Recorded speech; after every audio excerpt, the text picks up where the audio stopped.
First off, thank you for joining us tonight. Really appreciate it. I want to dive into it since we have you for such a little bit of time.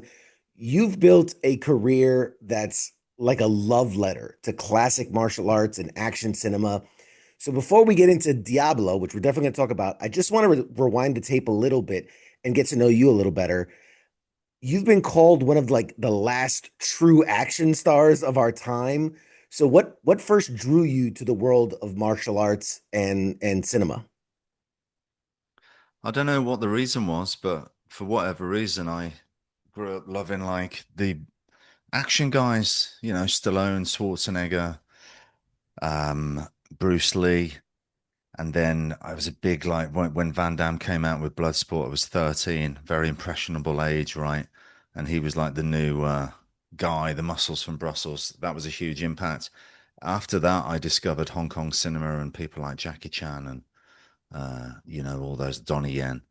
But I just always was fascinated with those physical actors, and I did love movies generally, but the action films, I just couldn't get enough of them. And very early on, well, I was when I watched Bloodsport, I said to my mom, I'm going to do what that guy does." That's great. That's Yeah, fantastic. she looked at me like, "Oh, okay. Do you want some more peas with your chips, love?" I thought nothing of it, and now Yeah. here we are. Let's go get you a Happy Meal. You'll be fine. Yeah. So you've trained obviously in multiple disciplines. I'm curious how that shaped your approach to action choreography on film. Well, the more you know, the better equipped you are to come up with some more interesting stuff. But a punch is a punch and a kick is a kick. Weapons is easier and all the rest of it, but really it's how you shoot it.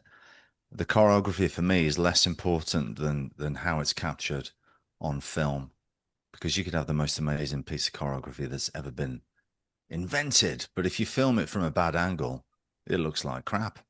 So that's the whole skill, really. It's how do you fill the frame with beautiful action? It's no good having two guys here stacked fighting. You don't see much of what's going on. Let's bring it out like this. Now you got the two guys, but now you've got to make the punches hit. It's more difficult, but that's the skill of it, filling the frame with balletic action. It's so well said.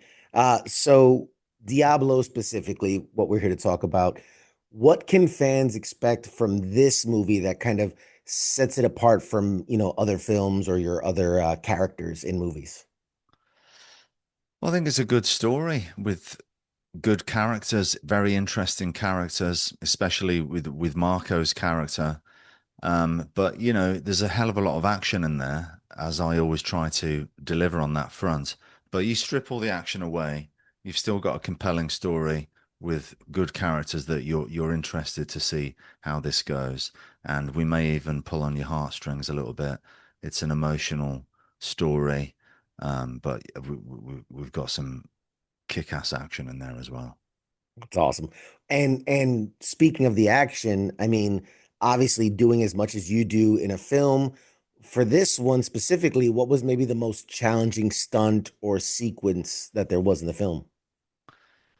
The fights are always really challenging. Keeping up with Marco Raw, who's incredible. He's like the most athletic guy that I've ever met. He's just a phenomenal athlete and martial artist for real.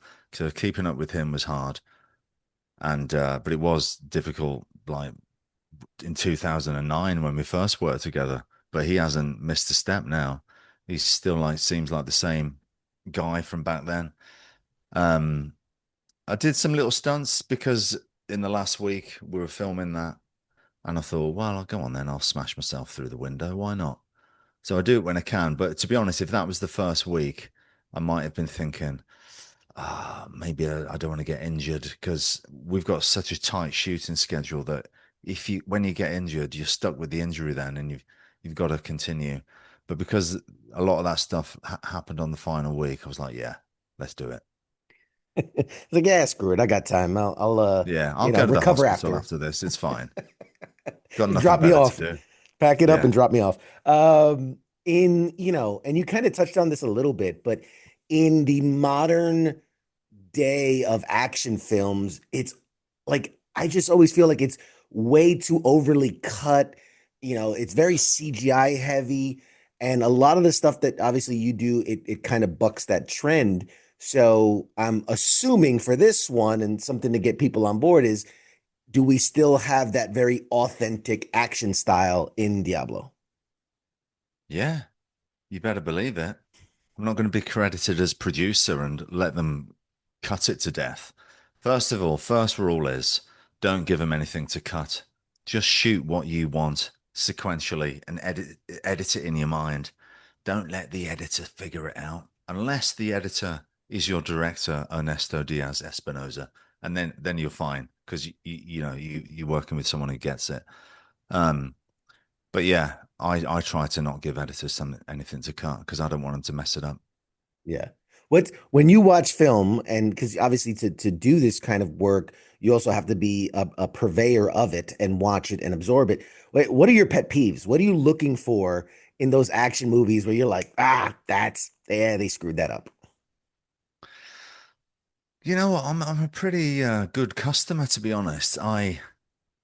I want to be entertained. I want to enjoy things. I always go into it like being pretty lenient. But obviously, when it comes to the action, I've probably got a bit more of a keener eye than most people. So yeah, that whole shaky cam thing completely does my head in.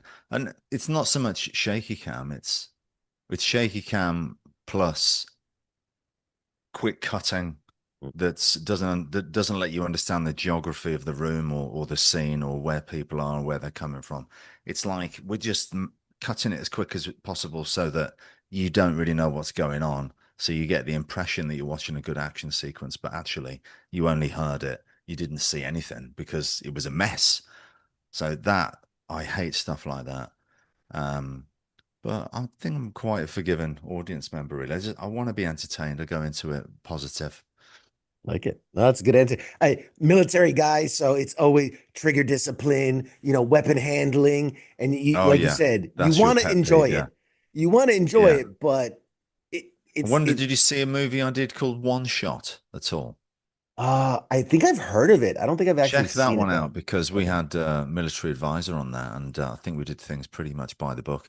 English military advisor though, and we're playing Navy SEAls, so he might have got some things wrong, but I think that's worth watching out. Is that are I'd you like to driving on the see what he wrong thought side of the about that. road? The Yeah, guys are driving on the wrong side of the road. It's mm, fine. It's fine. no, not Um, that bad. now, I mean, looking at your IMDb and your career history, you've gotten to work with some iconic directors, co-stars.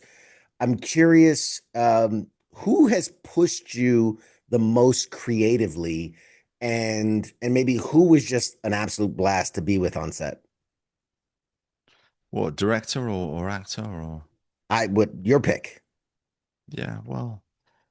I mean, gosh, I suppose I can say Chad Stahelski with John Wick 4, um, because it was such a from left field sort of ask.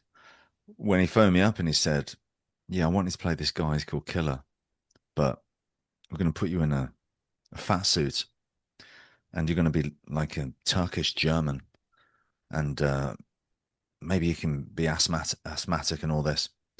Like, I was trying to get my head around it, working on the accent and the part, not actually visual. I couldn't visualize what the guy was going to look like because I needed to put everything on, and it was done in stages, the head first, then the bodysuit and everything. And it was John Wick 4, everyone's going to watch this. So that, like, creatively, that was a real challenge, but I relished the opportunity and it was great. So that one sticks out. But also going back to Boyka, like, whenever you can really create a character, I mean, that's it. That's what acting is all about, right? So those are the most rewarding experience when you do that and you pull it off, like Boyka, Avengement, or John Wick 4. It's great. When you create these very iconic characters, how easy is it? Because I think of like sequels. How easy is it to slip back into that role? Right? Does it take you a while? Like, what's your prep? Do you watch the film? Do you walk around pretending Yeah. to be the character again? Yeah, you watch the film. Um, I mean, because when you're playing a role for the first time, you're creating a backstory for the character. But when you're doing a sequel, you've already got the built-in backstory. So, you know, you remember it all and you're going like that. But I remember I did Debt Collector with an actor called Lewis Mandalore, and we did Debt Collector 2, and we had a great sort of banter, buddy sort of like repertoire in the first one. And then we got there to do the second one. And I remember Lewis and I being like, I don't know, it feels forced. Are we pulling it off like we did in the first one? We weren't sure if we were gelling the same because we didn't really think about it on the first one. It just happened. And now we're trying to recreate it for the second, and we're second guessing ourselves and all sorts. So that was an interesting one. Okay, okay. Now, how hands are you in crafting the action in your films? Like, are you heavy into the storyboarding of it? Is it more improvising it in the moment? Where do you fall in that? With the action, Hmm. yeah, you don't want to be improvising in the moment in an action sequence. Someone will get hurt. It's staged very meticulously, and the way to approach it is to in the gym pre-visit, we say. So you're filming it with a cheap camera with some stunt guys, figuring out what the best angle is, cut it all together, sign it off with the director, producers. You happy with this fight? Okay, cool. That's what we're going to shoot on the day when we're really spending the money. As far as me, I like to work with the fight choreographer. Um, I I don't find it that enjoyable to choreograph the fights. I'm more about how it's shot. Um, but I have done it in the past, and obviously, it's me doing it all. I put my input in all the time.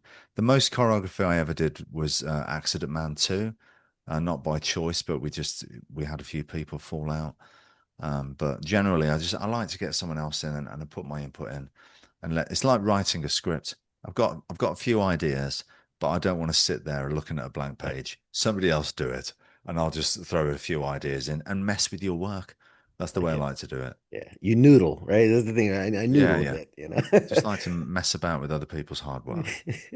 And what do you like for this movie in particular? What do you kind of hope that audience leave with, right? What do they take away when they finish watching this film? Look, I just want people to be entertained and watch a good old fashioned, old school, hard hitting action martial arts film with a good story and great characters. And I just want people to have a fun time and have that experience that I had when I was a teenager watching these types of movies, which obviously, this is a throwback to that era, because everyone involved loved that era, and that's what we're trying to recreate. And we hope that there's the youngsters of today will appreciate it too, because when you see people that can actually do it, doing it in camera for real, it's much better than the alternative. Come on. I couldn't agree more. Yeah. You have, I would assume, a very rabid fan base that's also very international with all the work you've done. I'm curious, can you give us a glimpse? What's maybe like the craziest fan interaction you've ever had? When somebody presents a tattoo of my face on them, that's always a weird one. And it's always Boyka. That's always crazy, isn't it? Like, you've actually had my face tattooed on your leg. Are you okay, mate? Are you sure about that? If you're watching, I'm sorry. I'm honoured, but it always takes me by surprise. Did they get you to sign And it? I You got to get once, the signed it. yeah, I once signed a baby. I signed a baby once. That was a weird one. Oh, Yeah, okay. sign my baby. Okay. Anything for the fans, right? Anything for the Yeah. fans. If What's that's what you defacing a want, baby? just don't tattoo that onto the baby, okay? Let's see. We got you a couple more minutes. I'm gonna throw some random ones at you. If you could remake any classic action film and then, put yourself in whatever role in that film, what's the classic you'd want to remake? Well, I always thought Running Man needed a remake, but they're doing that They're now. doing that. Edgar Yep. Wright is one of my favorite directors, so I'm looking forward to that. Yep. Um, I can't, I can't wait to Two. see what Chad Stahelski does with Highlander. Ooh, But good for choice. myself, what would it be? I can't think. Any ideas? I think you'd be an excellent James Bond. I mean, I think you Oh, can pull it off. yeah. Well, the very shoot is smooth. wet, but the martini is still dry. There it is. There it is. Beautiful. And I know, like, I mean, you've done so much. You've even, you got into the MCU and Doctor Strange. Uh, Superheroes obviously a big part of our pop culture, sphere of what we do. Is there any maybe a Marvel or DC character that you'd love to just put on the suit and portray? Oh, this would be the clickbait right now. This would be the headline of the story. Yes. I'll preface this by saying the current guy who plays the character is brilliant, and I want to see more of him doing it. But I always felt that I could do a great version of the Punisher. I Ooh, always felt that I was tailor made for that part because I'm good at intense and I've got like the credentials, the action credentials to pull it off, and I look like the character. I So could not yeah, argue like that. yeah. I'm with it. I co-sign that. I mean, we love But John Bernthal. Burnfall is brilliant in the He's role. great. So like I'm not. We're good, you know. But if you're asking me which one I always felt like I could really do well, it was that one. Yeah, I see the headline already. Scott Adkins says he can do Punisher better than John Adkins says Bernthal. he's better than He's Bernthal. better than Bernthal. I love it. I love it. Um, Don't do that to me, mate. Don't do that to me. Never, never, never, never, never. You have a lot of stuff upcoming as well that I like. I saw it was announced you're in the Rip with Matt Damon and Ben Yeah. Affleck. I mean, what are you most excited for the stuff that's coming out, or anything that you can talk about? Because I know these things have to go through legal, but anything Yeah, well, exciting you obviously, got? I'm massively excited about that movie because to be working with not just Matt and Ben, but like the whole cast is incredible on that movie. And Carnahan's an amazing director, and the script is truly brilliant. And it really feels like you're like authentic when I read it. It's really intense crime thriller. So that's going to be great. And I got a film coming out in September called Prisoner of War, which I'm really happy with. And yeah, I'll just say those two for now. Yeah, man, I'm you looking got forward to seeing Skyline's Warpath with Eco, but I don't know when that's coming out. right, right on. Well, we hope you'll come back and talk to us about those films because I'm sure there's some crazy behind the scenes stuff that we can talk about. But dude, just your again your discography, as it were, is just incredible, and I can't wait to see what else you're going to be coming up with. Is there anywhere that people can follow you on social media, website, or anything? Just people can show their support and follow your journey. Yeah, the Scott Adkins on Instagram, Facebook. I do less and less on the social media. I've had enough, but I'm there sometimes. Yeah, I'm on X a lot. But Okay. TikTok, if you're following me on TikTok, it's probably not me. There's a few people pretending. Okay, see, there you go. There's Yeah, the headline. He's not on yeah, TikTok. Don't get suckered in. yeah. And Uh, there's loads of people on Facebook pretending to be me. Don't be stupid. Don't fall for it. Come on, use your head. Look for the blue tick first of all. yes, absolutely. And ladies, don't be the guy. Don't get caught. I mean, this guy would destroy you. In real life. He's coming after you. Uh, uh, I just want to say thank you so much for coming on and doing this. I'm really looking forward to Diablo, which comes out in theaters on demand and on digital June 13th. I'll give you the last few seconds here to say whatever's on your mind, whatever's on your heart. Mostly military and veterans watch this. So anything you'd like to say to them or anyone else, the floor is yours. Well, military guys, I think check out One Shot. One Shot. uh, the first one's called One Shot, and then it was One More Shot. It's about these Navy SEALs, and I think they'll like that because it's pretty authentic. Let me know if it isn't, but I think we did a pretty good job. I'm sure. I'm sure. Yeah. Ladies and gentlemen, Mr. Scott Atkins, go see Diablo and then keep an eye out for all the other things that are coming soon.